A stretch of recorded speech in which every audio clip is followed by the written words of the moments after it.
Wait, stop. Do not tell me this is another boring history lecture. Yeah, this is the Eastern Stoic. We are fixing the old ideas that are making your life harder than it needs to be. Bold claim. Most ancient advice is just useless fortune cookies. Not this time. I am 0, and I have the blueprints for change. I'm 1, and I'm just here to see if this actually helps pay my bills. Let's rewrite the rules. Let's rewrite the rules. So the case we're sharing today is inspired by the ancient concept of finding contentment outside the official ranks. You know, that idea of a recluse choosing his fields over the court. Mm-hmm. But it speaks directly, and I mean directly, to our modern struggle with chronic burnout and this pressure to live what the source calls an add-on life. The add-on life. Oh, I know that one. That's where you bought the base model job, but somehow you ended up paying for the premium all-access 204/7 unpaid overtime package. That's it, exactly. Our source material analyzes this modern quiet quitter who really got free by finally understanding the corporate trap. The trap. Go on. They realized that the company's greatest skill is packaging extra effort, what's called additional expenditure, as this personalized declaration that you are important. Oh, they think I'm important. That's rich. Every time I hear that specific flavor of corporate gaslighting, I know I'm about to inherit the job of 3 people who just quit. Right. And with no raise to compensate for the massive understaffing, my importance is just a measure of how much of my life they can get for free before I need a severance package. And, recognizing that narrative is the first critical step. Yeah.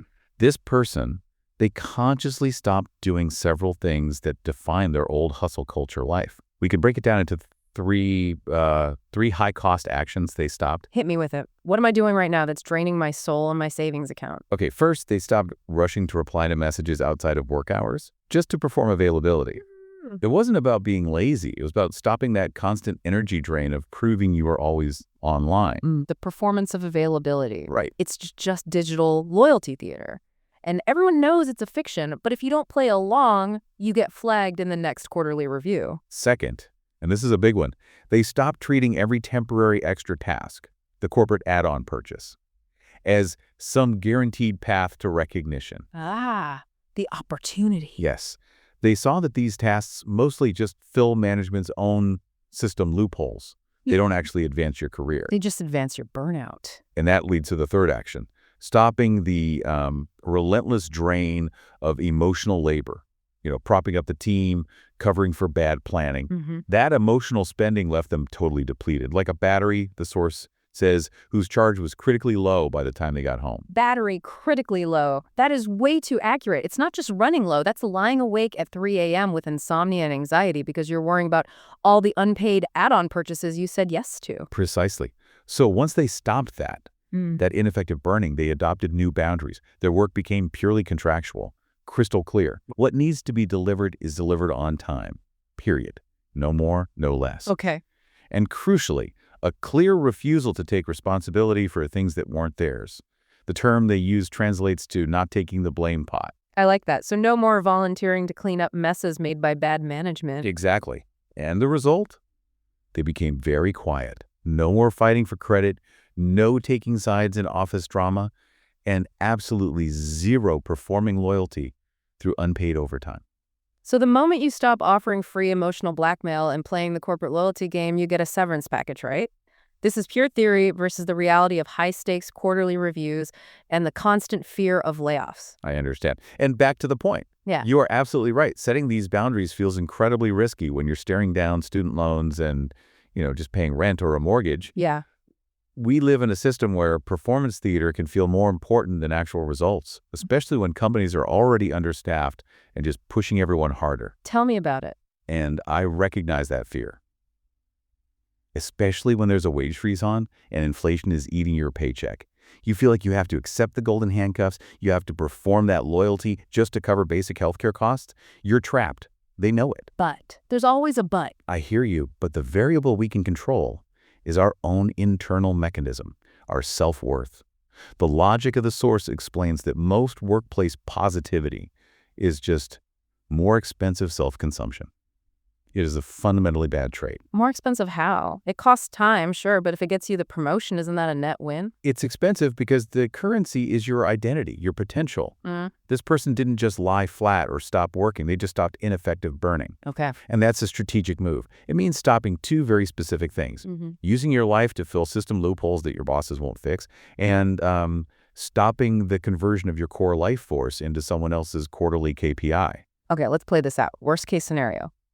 You stop all the emotional labor, you clock out at 5 on the dot, no more unpaid overtime. Then layoffs hit, and they always do. Management looks at the metrics. If you aren't fighting for recognition, if you aren't seen performing loyalty, aren't you just painting a massive target on your back? Doesn't this just fast-track you to a career plateau? That's the critical assumption, and is what this challenges. The source makes a key distinction. The quiet resigner still delivers. The work gets done on time. They're dependable. It's not exploitable. But dependable is boring. I mean, management doesn't reward dependable. They reward the hero who stayed till midnight to save the project. That person gets the promotion. The dependable one just gets more work dumped on them for the same salary. That's true if the system only rewards toxic manipulation. But think about who the real target is in a layoff. It's often the person who is chronically stressed, unreliable because of burnout, the one creating drama. Not the steady producer. The quiet producer preserves their well-being. They avoid the insomnia and anxiety that, long-term, actually make you unreliable. You become a lower-risk employee. I don't know. If the goal is to extract maximum value for minimum cost, then being easy to manipulate is an asset to them. You're arguing for efficiency, but management rewards the corporate sheep who play the game of emotional blackmail.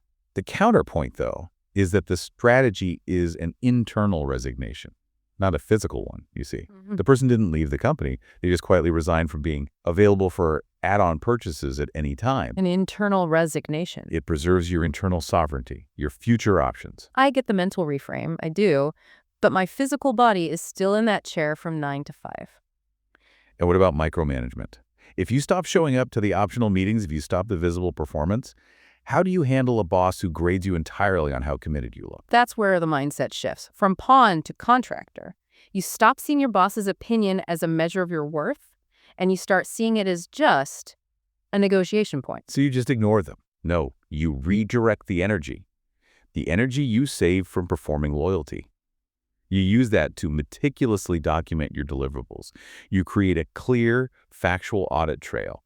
You make your efficiency undeniable and separate from their subjective grade on culture fit. Right, but while you're preserving all this energy, being all focused and contractual, aren't you just waiting for the system to catch up to you? Preserving energy is great, but energy doesn't pay credit card interest. You still have to manage that debt pressure. But preserving energy is the prerequisite for paying that debt. Chronic exhaustion from all that ineffective burning. It prevents you from finding other sources of cash flow. It stops you from having the mental clarity to plan a real exit or start a side hustle. You're just too tired to even look. Exactly. If you're constantly on the edge of burnout, you're paralyzed. This internal resignation gives you back the hours and the mental space to actually tackle your financial reality strategically. Final point then. This only works for people who aren't stressed about their next review or people whose rent or mortgage is already manageable. This whole approach, prioritizing mental bandwidth over visible hustle, it sounds like a luxury good. It's for the people who are already stable. That is the strongest objection. Yeah. And is why the source material stresses internal boundaries first. It recognizes that if you can't change the external stuff, the inflation, the wage freeze, you must protect the only asset you truly own, your mental health. Oh, I'm just going to stop converting my life into someone else's KPI. That's great advice for people whose rent and mortgage are already paid off. This feels like a philosophy for the wealthy only. And so the cynical summary is, you set boundaries and just wait for a severance package while watching the hustle culture fanatics get the promotion.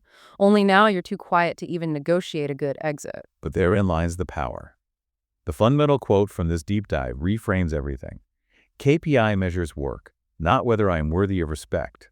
That distinction changes the whole calculus. Your value as a person is completely independent of your production numbers. So what's the action? The action is internal detoxification. By stopping the performance of loyalty and focusing only on what you were hired to deliver, you reclaim your personal system. You're no longer using your life force to fill management's system loopholes. Right. This is what prevents that total burnout, that emotional collapse. The goal here isn't the promotion, it's preservation. Preservation of self, of mental clarity, and of your own internal sovereignty, whether that toxic promotion ever comes or not. Right. So you get to keep your corporate gaslighting job, but now you've regained just enough internal clarity to realize exactly how trapped you are. If you want to tune your life to be more efficient, save, forward, and subscribe to the Eastern Stoic. We will continue to refine this source code next time.